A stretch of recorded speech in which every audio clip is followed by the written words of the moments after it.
Amapolisa athimbe iziyobisi zohlobo lwe-cocaine ekhanelwa ukuba zixabisa ngaphezulu kwe-200 million rand kwiziganeko ezimbini ezahlukeneyo kwisikhululo senqwelomoya i-OR Tambo ngolwesibini. Isithethi uBrigadier Athlenda Mathe uthi iziyobisi zokuqala zibhaqwe kwiisuitcase ezinkulu ezimbini, ngelixa ezinye zifunyenwe kwicandelo lemithwalo ethunyelwayo. uMathe uthi akakabikho mntu ubanjiweyo okwangoku, kodwa uphando luyaqhubeka ukufumanisa ukuba abo abasemva kongeniswa kunye nokusasaza kweziyobisi eMzantsi Afrika.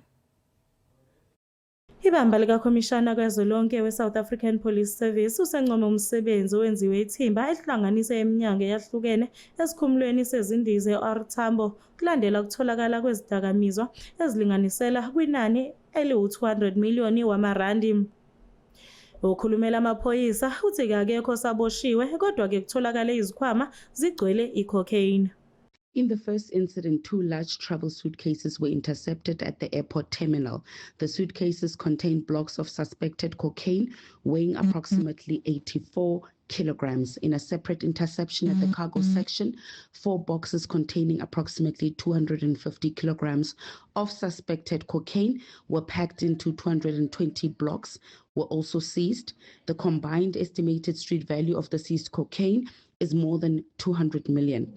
Lieutenant General Dimpane has commended the multidisciplinary team for its vigilance and continued efforts to disrupt drug trafficking through the country's major international entry point.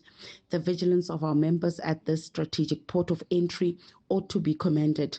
On a monthly basis, we continue to intercept large quantities of drugs and disrupt the activities of drug mules.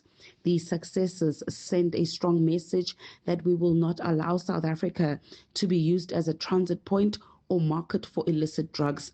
We will continue working with other law enforcement partners to detect, intercept, and dismantle drug trafficking networks. uLieutenant General Dimpane uncomekele lithimba ehlanganisa iminyango ehlukahlukene ngemisebenzi eqhubekayo yokuphazamisa ukushushumbiswa kwezidakamizwa ezindaweni ezinkulu zokungena eNingizimu Afrika.